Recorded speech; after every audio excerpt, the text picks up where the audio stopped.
Hello everyone, welcome back to my channel. Crowd দেখে বুঝতেই পেরে গেছো আমরা কোনো মেলাতে গেছিলাম। এটা অনেক দিন আগেকার ভিডিও।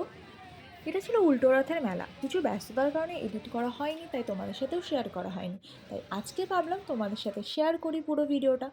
আর এখানে এই দিন আমরা কী কী মজা করলাম, কী কী খাওয়া দাওয়া করলাম, পুরোটা দেখতে থাকো শেষ অবধি। একদম মিস করবে না। মেলাতে প্রচুর কেনাকাটার সাথে এই রাইডগুলো থাকে। তো তোমরা কে কে রাইড চড়তে খুব ভালোবাসো আমাকে কমেন্টের মাধ্যমে জানিও। আমি কিন্তু রাইড চড়তে প্রচণ্ড বেশি ভয় পাই, তাই আমি কোনো রকম কোনো এক্সপেরিমেন্ট করি না এক্ষেত্রে। মেলায় গিয়ে ফুচকা খাবো না, এটা তো হতেই পারে না। কিন্তু ফুচকা খাবো কী করে? যা বড় লাইন! মিনিমাম 20 থেকে 30 মিনিটস আমরা ওয়েটিংয়ে ছিলাম, তারপর ফুচকা খেতে পেরেছিলাম। ফুচকা শেষ না করতে করতে আমার বোন বলে উঠলো যে ও পাপড়ি চাট খাবে। তো ওর জন্য এক প্লেট নিয়ে নিয়েছিলাম, কিন্তু আমরা সবাই ওখান থেকে একটু একটু টেস্ট করেছিলাম, কিন্তু একদম খেতে ভালো ছিল না।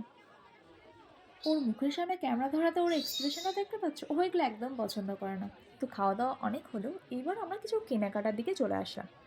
তো চোখের সামনে এই সুন্দর জুয়েলারি শপটা দেখে আমাদের খুব পছন্দ হলো, এবং বিভিন্ন ধরনের ভ্যারাইটিস ডিজাইন ছিল এবং রিজনেবল প্রাইসেই ছিল, যেগুলো আমরা গড়িয়াহাট বা এসপ্ল্যানেডে গিয়ে থাকি তার থেকে একটুই সস্তা ছিল এবং কোয়ালিটিও বেটার ছিল। আমিও কিছু জুয়েলারি ওখান থেকে পারচেস করে নিয়েছিলাম। রাইডটা নিয়ে চলিনি, কিন্তু আমি এগুলো কিন্তু গেমস খেলি। তো তোমরাও কি মেলায় এসে এগুলো গেমস খেলতে পছন্দ করো? আমাকে কিন্তু কমেন্টের বক্সে অবশ্যই জানাতে ভুলবে না।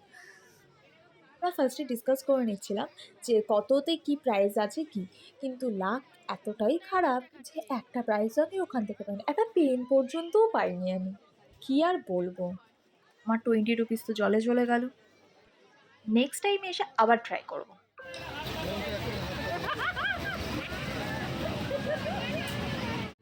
তো আবার চলে আসলাম মোমোর দোকানে, 2 প্লেট মোমো অর্ডার করেছিলাম, খেতে ভালোই ছিল।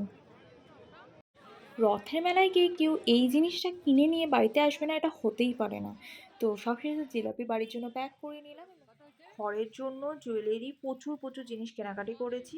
আর সব শেষে এই দোকানে চলে এসেছিলাম, আইসক্রিমের দোকানে। অরুণ আইসক্রিমের কিছু ফ্লেভার্স ট্রাই করলাম আর বাড়ির উদ্দেশ্যে হাঁটা দিলাম। যদি ভিডিওটা ভালো লেগে থাকে তাহলে অবশ্যই একটা লাইক, শেয়ার অ্যান্ড কমেন্ট করতে ভুলবে না। Bye bye.